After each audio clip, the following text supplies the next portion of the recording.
সিপিএমের কার্যালয়ে আগুন লাগানো থেকে ঘটনার সূত্রপাত, আর সেই আগুনের আঁচই রবিবার দুপুরের মধ্যে ছড়ালো গোটা রাজ্য রাজনীতির প্রেক্ষাপটে। শনিবার গভীর রাতে ভাঙড়ের কাটাতলায় সিপিএমের একটি কার্যালয়ে স্থানীয় তৃণমূল কর্মী সমর্থকেরা আগুন লাগিয়ে দেন বলে অভিযোগ। রবিবার সকালে দলীয় সমাবেশে যাওয়ার পথে সেখানে যান রেজ্জাক মোল্লা। স্থানীয় সূত্রে খবর, রেজ্জাকের আগেই সদল বলে সেখানে পৌঁছে যান প্রাক্তন তৃণমূল বিধায়ক আরাবুল ইসলাম। বেলা 12:10 ভাঙড়ের কাটাতলায় গোলাপি শার্ট পরা আরাবুলের ছবি ধরা পড়ে এবিপি আনন্দর ক্যামেরাতে। হুমকি দিয়ে এলাকার দোকানপাট বন্ধ করে দেওয়া হয় বলেও অভিযোগ। কিছুক্ষণের মধ্যে সেখানে মঞ্চ খাটিয়ে আরাবুল বক্তৃতাও করতে শুরু করেন। এরই মধ্যে রেজ্জাক মোল্লা সেখানে পৌঁছানো মাত্রই আরাবুল এবং তার সাগরেদরা গাড়ির ওপর চড়াও হন বলে অভিযোগ। রেজ্জাক মোল্লাকে মারধরের পাশাপাশি গাড়িতে ভাঙচুর চালানো হয় বলেও অভিযোগ। বেলা 12:30 নাগাদ ঘটনাটি ঘটে।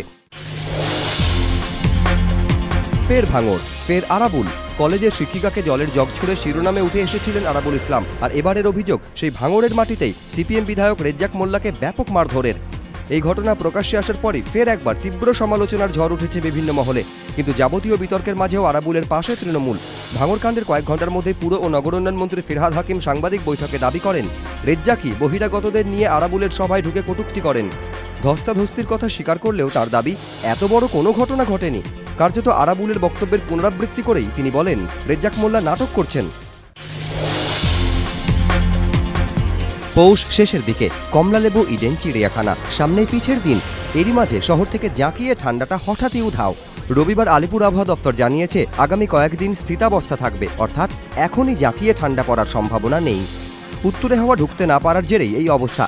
রবিবার কলকাতার সর্বনিম্ন তাপমাত্রা 13.8 ডিগ্রি সেলসিয়াস, স্বাভাবিক।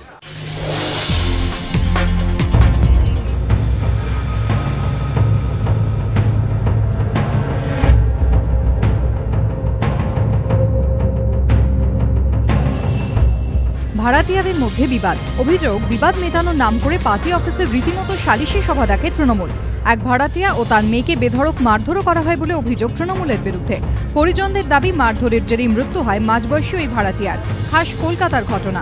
শনিবার রাতে শ্যামপুকুর থানা এলাকায় গোপীমোহন দত্ত লেনে এই ঘটনাকে ঘিরে ব্যাপক চাঞ্চল্য ছড়ায়। 3 জনকে গ্রেফতার করেছে পুলিশ।